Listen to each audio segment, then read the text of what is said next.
What's up, everybody? Freedom Fisherman here. Welcome back to another episode of Casts and Campfires. This week we are talking about where to find fish in moving water. I grew up fishing in creeks and rivers all around the Ozarks, so I feel like this is kind of where I feel comfortable fishing, where I feel comfortable giving advice about. Right? I'm certainly not an expert and don't know everything about fishing. Sometimes I don't know anything about fishing. But at least with creeks and rivers, I feel a little more confident in saying, I've had success fishing in these areas with these techniques and lures. So I feel a little more comfortable giving you advice there. So let's just jump right into it. 4 areas that I think, now there's no hard and fast rule because creeks and rivers don't play by rules. There can be fish literally anywhere. 6 inches of water to 60 feet deep, right? They can be anywhere. But typically, I've found that there are 4 places where if I target those areas, typically I have more success and I catch more fish. So I want to give that to you guys, these 4 areas to target next time you're out in a creek or river trying to catch some fish. Target these areas and hopefully you will catch more, because that's the goal, right? So number 1, deep pools. By deep pools, I just mean areas of deep water, right? And that's going to be relative to wherever you're fishing. If it goes from 3 inches to 3 feet, that's a deep pool of water for where you're fishing. If it goes from 3 feet to 10 feet, that's a deep pool. Wherever the water is significantly deeper for, some large area or stretch of the creek or the river, you're going to want to target that area, because in general, that's just where fish tend to hang out, is in deeper water, especially in the summertime when the sun is out and it's hot. Even though moving water tends to stay a little cooler, as the water temperatures warm up, the fish tend to go deep. And so it's no different in a creek or river than it is a lake or a pond. They'll still go to that deep water, and you'll want to target those areas because that's where they're hanging out to stay cool. They're in the deep water. Plus, it gives them a good place to ambush prey, because in moving water, they can sit down deep and look up because the eyes are on top of their head, and they can see whatever's being pushed over their heads by the current, right? So they're typically sitting down deep, facing upstream, seeing whatever is being brought to them, literally carried to them by the current of the water, and they can easily jump up and ambush it and get an easy meal, right? So deep pools are a great place to target fish, and really you can target them in a number of ways. My go-tos are usually starting out with top water and things that move along the middle of the water column, right? So moving baits, anything on the top, or like a crankbait, or a bladed jig or spinner bait, something along those lines, something moving along the top or the middle of the water column, because it's going to simulate, especially if you cast upstream and work it downstream, it's going to simulate or mimic some of that prey being carried along the current up over their heads so that they can, ambush it. If they're finicky, or, they're just not one to eat, then you can target them with, lures that go to them in the bottom. You can go with a jig or soft plastic or some sort of finesse situation, Ned rig, shaky head, that kind of thing. But I always start out with moving baits that are worked from, casted upstream and worked downstream, because that kind of, like I said, simulates the prey that's being carried along the current over their heads. So it's a good way to target those bass that are in deep holes. But make sure you target the deep holes of your creek or your river, because a lot of times, especially in the summertime, you're going to find some fish hanging out in there to stay cool and away from the sun. Number 2 is going to be laydowns and timber. So really anything in the water. So you see a tree limb, you see a tree or brush, or anything really. But some kind of laydown, timber, structure that you can target, because fish always relate to structure. It's just the truth of bass fishing, right? They relate to structure as a way to protect themselves, to stay safe, but also as a way to ambush prey whenever it comes near. They can kind of use it as a hiding place to jump out and attack whatever poor, bait fish or forage is unlucky enough to get too close.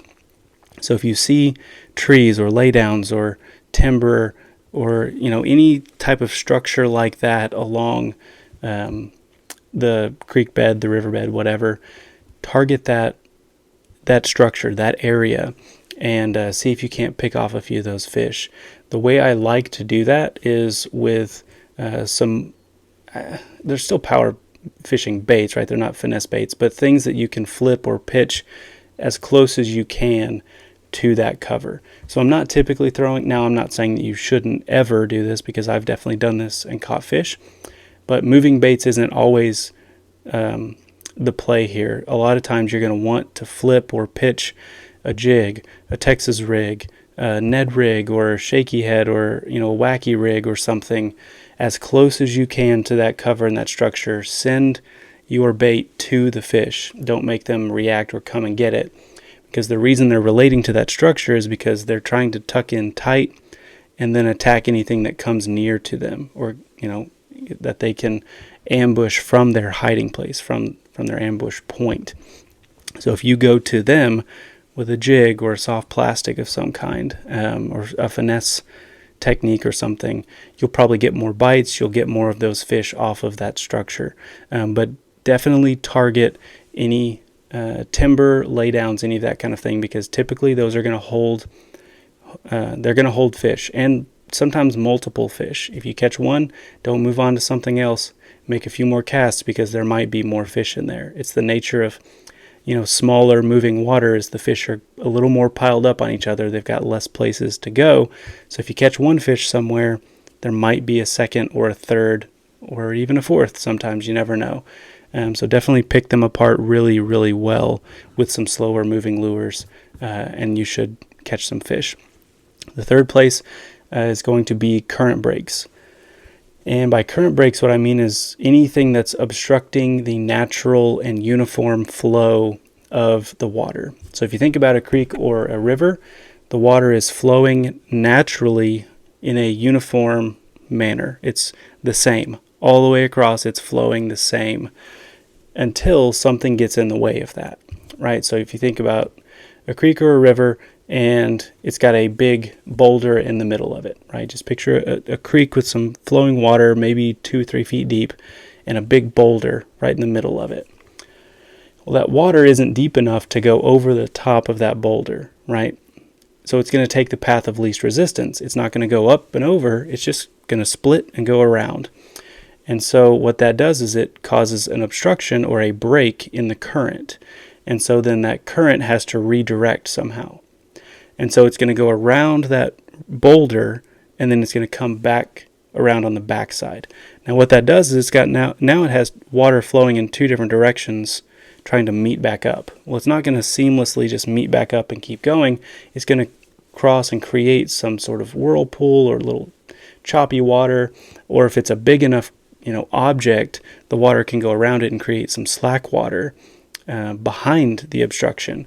And so you've got all these areas where there's it's just an area that's full of prey, because these bait fish, these crawdads, these other forage species, they get swept up by the current and then tossed into this water that's either slack or swirling or choppy or whatever behind this obstruction. And that's like a buffet for bass to just pick off prey all day long. They can just sit there behind whatever obstruction that is, wait for the prey to just be brought to them on a silver platter and just basically just tossed right into their mouths. And so you need to target those areas, because generally speaking, there's going to be fish there because there's going to be prey there.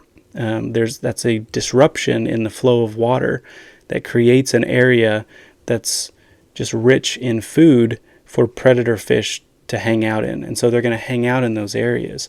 So if you see some sort of obstruction that's causing a break in the current, it's got some slack water or some swirling water or some sort of break in the uniform natural flow and current of the water, you're going to want to look at that area and target it, because typically there's going to be fish there.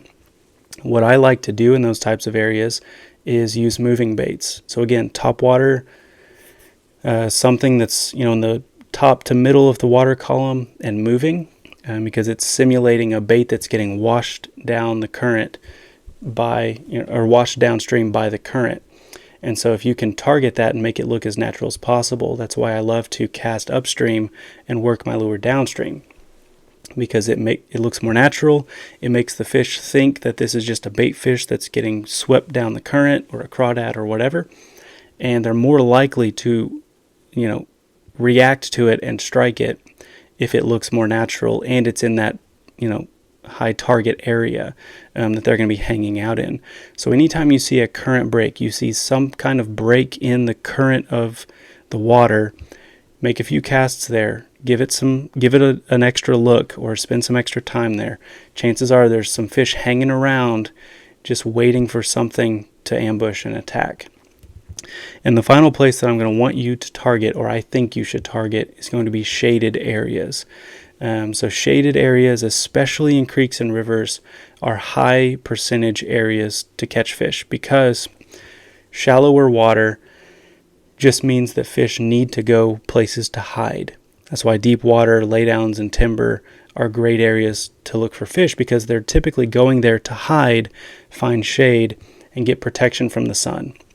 Fish do not have eyelids, or at least bass don't, right? They don't have eyelids. So if they're getting beaten by the sun all day, they're not going to hang out in that open water that's just being baked by the sun, because they're going to bake their eyes and they're going to blind themselves. So they're going to find some shade and some structure, or go down deep to try to find some way to get away from the sun. Now, I'm not saying the fish aren't ever in water that's in the sun. That's just not, we all know that that's not true. I'm just saying that shaded areas will hide fish a whole lot better. It will protect fish a whole lot better. So they tend to spend more time there when they can. So if you see a tree limb that's shading a big section of the creek, you should make a few casts there. If you see a big rock that's making some shade, or a tree line that's giving you a shade line along the bank, pick that apart, make some casts in there, throw some lures around there, because chances are there's a fish hiding in there trying to get away from the sun and using that shade to hide and ambush prey that is unlucky enough to be close enough. So what I like to do is take moving baits and throw just on the outside of the shade and try to see if I can get something to react and jump out and attack it. If I can't do that, I'll go with a slower approach, right? A jig or a soft plastic or something like that, tossed into the shade or through the shade and worked, into it and then out of it, or whatever. Just something to get closer to those fish that are in the shade, because chances are that's where they're going to be. So there you go, guys. 4 areas where I think you should target if you're fishing in moving water: deep pools, timber and laydowns, current breaks, and shaded areas. I think if you target those areas next time you're out on the creek or the river, you might have better luck. You might catch more fish, may get more bites. Hopefully that's all of those things are true, because I really think that these are the areas that are just, they're going to be loaded with fish. That's where they like to hang out, because it gives them protection and cover, but it also gives them a great area to ambush prey. So you should target those areas, because that's where they're going to be. That's where they like to be. If you want to think like a fish, think, where can I be safe? Where can I get food? These are the areas where they can do both of those things. So you should definitely target those areas, and hopefully that will help you to catch more fish next time you are on the creek or the river. Guys, thanks so much for checking out another episode. Make sure you're subscribed wherever you're watching or listening to this podcast. Leave a thumbs up or rating or review, whatever your platform does, right? And thanks again for checking out this episode. We will see you on the next one.